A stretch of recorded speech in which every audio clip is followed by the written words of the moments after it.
कि देई करिबु तुम आराधना सबु तो अटई तुम सरजना कि देई करिबु तुम आराधना सबु तो अटई तुम सरजना तुमे महियान राजाधिराजन नाही नाही तुलना तुम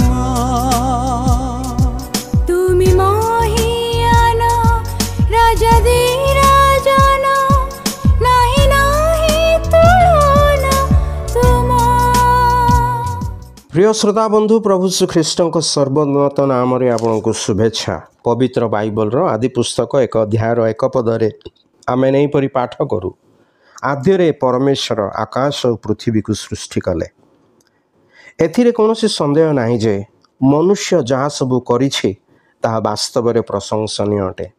आकाश रे उड़ुथिबा उड़ाजहाज, समुद्रगामी सुंदर जहाज, सड़क रे चलुथिबा आकर्षणीय और आरामदायक गाड़ी मोटर, यही सबू विषय आमे कौन कहिबा।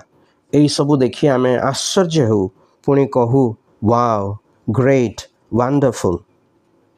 किंतु यही सबू गढ़िबा निमंते मनुष्य को जो मूल वस्तु और कंचामाल दरकार आउ जहाँ से सबू जी देइछंती से परमेश्वर को आमे किपरि विस्मरण करिपारू। कारण मनीष सही जिनिस को नहीं नूतन विषय प्रस्तुत करे जहाँ पूर्वरु परमेश्वर प्रकृति रे सृष्टि करी रखिछंती। मात्र परमेश्वर नथिबा वस्तु को ही बा नथिबा वस्तुरु ही समस्त विषय सृष्टि करी अछंती। कहिबाकू गले केवल परमेश्वर ही सही परि करि पारंती।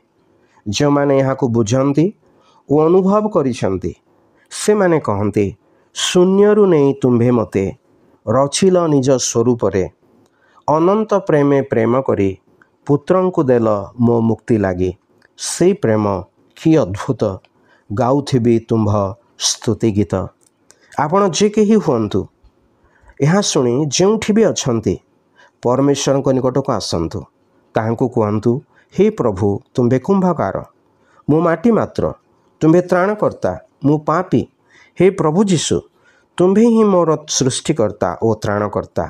सेतेबेले प्रभु आपणक जीवन रे जहा किछि करिवे सेतेबेले केवल आपण नुहंती किंतु आपणक संस्पर्श थिबा समस्ते आपणक परिवर्तित जीवन देखि आश्चर्य हेबे और कहिबे कि आश्चर्य कि अद्भुत।